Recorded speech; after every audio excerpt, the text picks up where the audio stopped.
So ಈ KTM ಅನ್ನೋ ಚಿತ್ರ ಇವತ್ತು ರಾಜ್ಯಾದ್ಯಂತ ಬಿಡುಗಡೆ ಆಗಿದೆ. ಹಾಗೆ ಅದರಲ್ಲಿ ದೀಕ್ಷಿತ್ ಅವರ ತಾಯಿಯಾಗಿ ನಟಿಸಿರುವ ಆ ಚಿತ್ರದ ಇನ್ನೊಂದು ನಾಯಕಿ ಅಂತಾನೆ ಹೇಳ್ಬೋದು ನಮ್ಮ ಜೊತೆಗಿದ್ದಾರೆ. ಈ ಪಾತ್ರ ತುಂಬಾ ವಿಶೇಷವಾಗಿದೆ.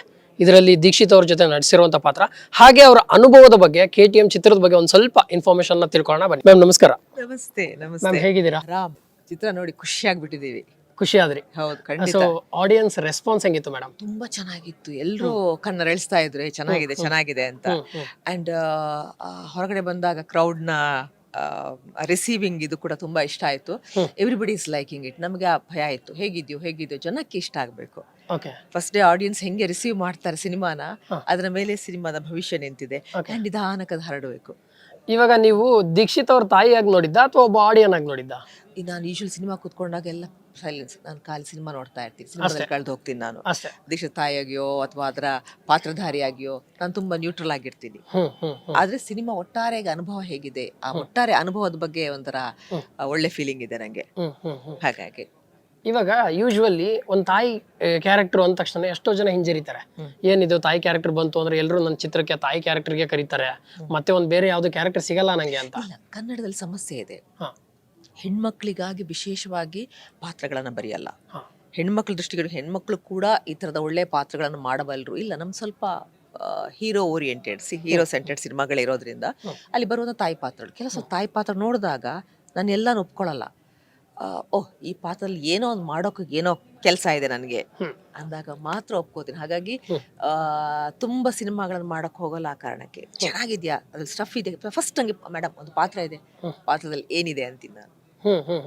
ದುಡ್ಡು ಕಾಸೆಲ್ಲ ಆಮೇಲೆ ಪಾತ್ರದಲ್ಲಿ ಏನಿದೆ, ಇದನ್ನ ಉಷಾನೇ ಮಾಡ್ಬೇಕಾ, ಉಷಾ ಪಂಡಿತ್ ಮಾಡ್ಬೇಕಾ ಅಂದ್ರೆ ಏನಿದೆ ಅದರಲ್ಲಿ ನಂಗೆ ಗೊತ್ತಾಗ್ಬೇಕು ಅಂತ.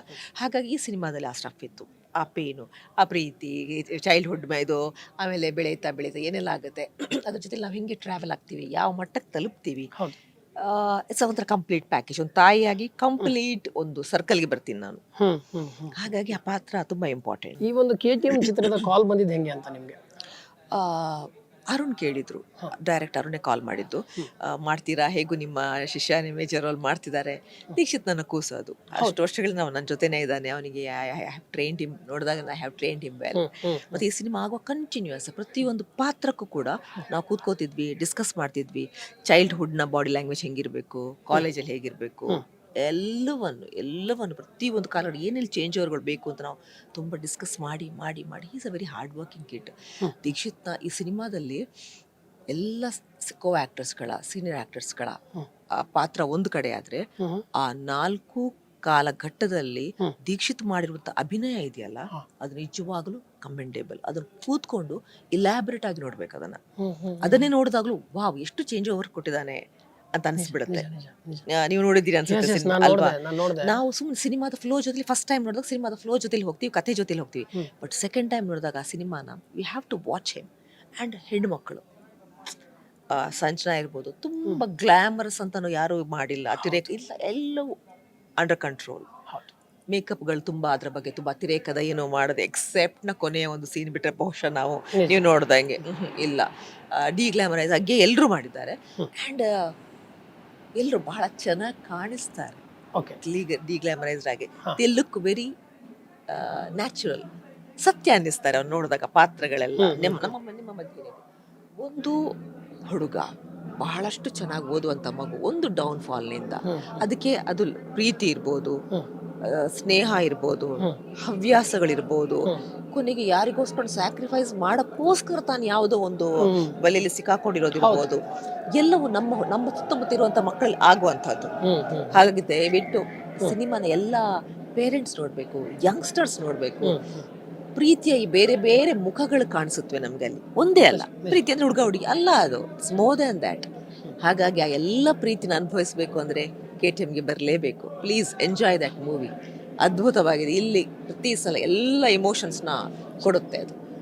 ಇವಾಗ ದೀಕ್ಷಿತ್ ಅವ್ರನ್ನ ನೀವು ಈ ಚಿತ್ರಕ್ಕಿಂತ ಮುಂಚೆನೂ ನೋಡಿದಾರ? ನೀವು ನಿಮ್ ಕೂಸು ಅಂತ 17 ವರ್ಷ ಇದ್ದಾಗ ನನ್ನ ಹತ್ರ ಬಂದ ಮಗು ಅದು. ಇವಾಗ ಈ ಚಿತ್ರ ಸ್ಟಾರ್ಟ್ ಆಗಿ ಆಲ್ಮೋಸ್ಟ್ ಡೈರೆಕ್ಟರ್ ಹೇಳಿದಂಗೆ ಒಂದು 3 ವರ್ಷದ ಹಿಂದೆ ಸ್ಟಾರ್ಟ್ ಆಗಿದೆ ಅಂತ ಹೇಳಿದ್ರು. ಇವಾಗ ದೀಕ್ಷಿತ್ ನೋಡಕ್ಕೂ ಅವಾಗ ದೀಕ್ಷಿತ್ ನೋಡಕ್ಕೂ ಏನ್ ಚೇಂಜಸ್ ಅಂತ? ಏನು ಇಲ್ಲ, ಅವನು ಅದೇ ಡೆಡಿಕೇಟೆಡ್, ಹಾರ್ಡ್ ವರ್ಕಿಂಗ್ ಹುಚ್ಚ ಅಲ್ವಾ? ಹೌದು. ಒಂದು ಸಿನಿಮಾ ಈಗ ಇವತ್ತೊಂದು ಸಿನಿಮಾ ಮಾಡ್ತಿರ್ತಾನೆ, ನೆಕ್ಸ್ಟ್ ಸಿನಿಮಾ ಯಾವ್ದೀಗ ಭಾಷೆ ಬರದಿರುವಂತ ಸಿನಿಮಾಕ್ಕೆ ಬೆಳಗಿನ ಜಾವ 3 ಗಂಟೆ ತನಕ ಅವನು ಓದ್ತಾನೆ ಇರ್ತಾನೆ, ಮಾತುಗಳನ್ನ ಕಲಿತಾ ಇರ್ತಾನೆ. ಅವ್ನು ಸೆಟ್ಟಿಗೆ ಹೋದಾಗ ಅವನ ಬಾಯಿಂದ ಅವನಿಂದ ರೀಟೇಕ್ಗಳು ಆಗ್ಬಾರ್ದು. ಇವತ್ತಿಗೂ ಅಲ್ಲಿ ಆ ಕಡೆಯಿಂದ ಡಾನ್ಸ್ ಮಾಡ್ತಾನೆ. ಒಂದಿನ ಅಂತೂ ನಮ್ದೊಂದು ಸೆಟ್ ಅಲ್ಲಿ ಇನ್ನೊಂದು ಬ್ಯಾಂಕ್ ಆಫ್ ಭಾಗ್ಯಲಕ್ಷ್ಮಿ ಮಾಡ್ತಾ ಇದ್ವಿ, ಆ ಸೆಟ್ ಅಲ್ಲಿ ರಾತ್ರಿ 11 ಗಂಟೆ ತನಕ ಕೆಲಸ ಮಾಡಿ ಮತ್ತೆ ಹೋಗಿ 2 ಗಂಟೆಯಿಂದ ಬೆಳಗಿನ ಜಾವ 6 ಗಂಟೆ ತನಕ ಡಾನ್ಸ್ ರಿಹರ್ಸಲ್ ಯಾಕಂದ್ರೆ ನೆಕ್ಸ್ಟ್ ಡೇ ಡಾನ್ಸ್ ಇತ್ತು, ಲಾಸ್ಟ್ ಮೂಮೆಂಟ್ ಅಲ್ಲಿ ಆಯ್ತು ಅದು. ಡಾನ್ಸ್ ರಿಹರ್ಸಲ್ ಮಾಡಿ ಮತ್ತೆ 2 ಗಂಟೆ ಹಿಂಗ್ ಕಣ್ಣು ಮುಚ್ಕೊಂಡು ಮತ್ತೆ ಎದ್ದು ಬಂದಾನೆ. ನನಗೂ ಅವನಿಗೆ ಜಗಳ ಆಗೋದು ಅವ್ನ ನಿದ್ದೆಗೆ. ಎಲ್ಲಿ ಮಲಗ್ತೀಯಾ, ಹಿಂಗ್ ಮಲಗಿದ್ರೆ ಹೇಗೆ ನೀನು ಅಂತ ಕೇಳ್ತಿದ್ರಿ. 2 ಗಂಟೆ ಮಲಗ್ತಾನೆ, 3 ಗಂಟೆ ಮಲಗ್ತಾನೆ, ಅಷ್ಟೇ ಅವ್ನು ಮಲಗೋದು. ಒಂದು ದಿನಾನು ವ್ಯರ್ಥ ಮಾಡದೆ ಆ ಕಡೆ ಮಲಯಾಳಂಗೆ, ಈ ಕಡೆ ತೆಲುಗುಗೆ, ಈ ಕಡೆ ಕನ್ನಡಗೆ ರೆಡಿ ಆಗ್ತಾನೆ ಇದ್ದಾನೆ ಅವನು. ಇಲ್ಲಿದ್ದಾನೆ, ಅಲ್ಲಿದ್ದಾನೆ ಜೊತೆಲಿ ರಾತ್ರಿ ನಿದ್ದೆ ಇಲ್ಲದೆ ಒಂದಿನ ಅಂತೂ ಆಲ್ಮೋಸ್ಟ್ ಒಂದು 48 ಅವರ್ಸ್ ನಿದ್ದೆ ಮಾಡ್ಲಿಲ್ಲ ಅವನು. ಎಲ್ಲ ಪ್ರಮೋಷನ್ಸ್ ಓಡಾಡ್ತಾನೆ ಇದ್ದಾನೆ. ಇಲ್ಲ, ಅದು ಸ್ಕ್ರೀನ್ ಮೇಲೆ ನಮಗೆ ಕಾಣಿಸ್ತಾ ಇದೆ.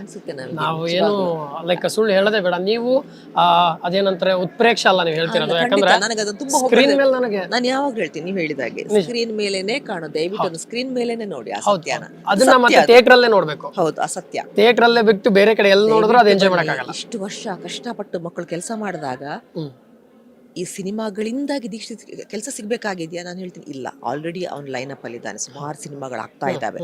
ಆದ್ರೆ ಕನ್ನಡದಲ್ಲಿ ಒಂದು ಸಕ್ಸಸ್ ಇಲ್ಲ ಅಂದ್ರೆ ಆ ಮಗು ನನಗೆ ಭಯ ಆಗ್ತಾ ಇದೆ. ಕನ್ನಡದಲ್ಲಿ ಸಕ್ಸಸ್ ಸಿಗ್ಲಿಲ್ಲ ಅಂದ್ರೆ ನ್ಯಾಚುರಲಿ ಮತ್ತೆ ಬೇರೆ ಯಾವ ಕಡೆ ಅಲ್ಲಿ ಸಕ್ಸಸ್ ಸಿಗ್ತಾ ಇದೆ. ಹಂಗಾಗ್ಬಾರ್ದು. ಅವ್ನು ಕನ್ನಡಕ್ಕೆ ಬೇಕು ನಮ್ಗೆ. ಹಾಗಾಗಿ ವಿ ವಾಂಟ್ ಹಿಮ್. ಕನ್ನಡದಲ್ಲಿ ದೀಕ್ಷಿತ್ ಬೇಕು, ದೀಕ್ಷಿತ್ ಕನ್ನಡದಲ್ಲಿ ಉಳ್ಕೋಬೇಕು. ದಯವಿಟ್ಟು ಎಲ್ಲರೂ ಒಂದು ಸಿನಿಮಾ ನೋಡ್ಬೇಕು. ಇವಾಗ ಅದ್ರಲ್ಲಿ ಒಂದು ಸೀನ್ ನನಗೆ ಕಣ್ಣೀರ್ ಹಾಕ್ಸಿದ್ದು ಅಂದ್ರೆ ಆ ತಾಯಿ ಮತ್ತೆ ಮಗನ ಸೀನ್. ಆ ಒಂದು ಮಗ ತನ್ನ ದುಶ್ಚಟಗಳಿಂದ ಆ ಸೀನ್ ನಾನು ಎಕ್ಸ್ಪ್ಲೇನ್ ಮಾಡಕ್ಕಿಂತ ಥಿಯೇಟರ್ಗೆ ಎಲ್ಲರೂ ಬರ್ಲಿ. ಮತ್ತೆ ಎಲ್ಲಾ ಸೀನ್ಗಳು ನಾನು ದೀಕ್ಷೆ ಆಕ್ಟಿಂಗ್ ನಿಂತ್ಕೊಂಡಾಗ ನಾವು ಗ್ಲಿಸರಿನ್ ಹಾಕಿಲ್ಲ. ಬಾ, ಅದು ಯಾವ ಸೀನ್ಗಳು ಗ್ಲಿಸರಿನ್ ಸೀನ್ಗಳು ಅಲ್ಲವೇ ಅಲ್ಲ. ನಿಜ ನಿಜ. ಅದು ಹೇಳ್ಕೊಳಕ್ಕೆ ಅಂತಲ್ಲ, ದಟ್ ಇಸ್ ಪ್ರೀತಿ. ಅಲ್ಲಿ ಅಷ್ಟು emotions and everything is true ಅಲ್ವಾ. ನಾವು ಗ್ಲಿಸರಿನೇ ಹಾಕಿಲ್ಲ. ಹಂಗ್ ನೋಡೋಕೆ ಕೇಳಿ ನಗ್ಬೋದು, ನಾವೆಲ್ಲೂ ಇಡೀ ಕ್ಯಾಮ್ರಾ ಎಲ್ರಿಗೂ ನಾವು ಗ್ಲಿಸರಿನೇ ಬಳಸಲಿಲ್ಲ. ಅವನ ಎಲ್ಲಾ ಸೀನ್ಗಳನ್ನು ಅಷ್ಟೇ ದೀಕ್ಷೆ ವಿದೌಟ್ ಗ್ಲಿಸರಿನೇ ಆಕ್ಟ್ ಮಾಡಿದ್ದಾನೆ. That's to his pain. So ಕೊನೆಯದಾಗಿ ಇಂದಿನ ಯುವ ಪೀಳಿಗೆಗೆ ಏನ್ ಹೇಳ್ತೀರಾ ಅಂತ?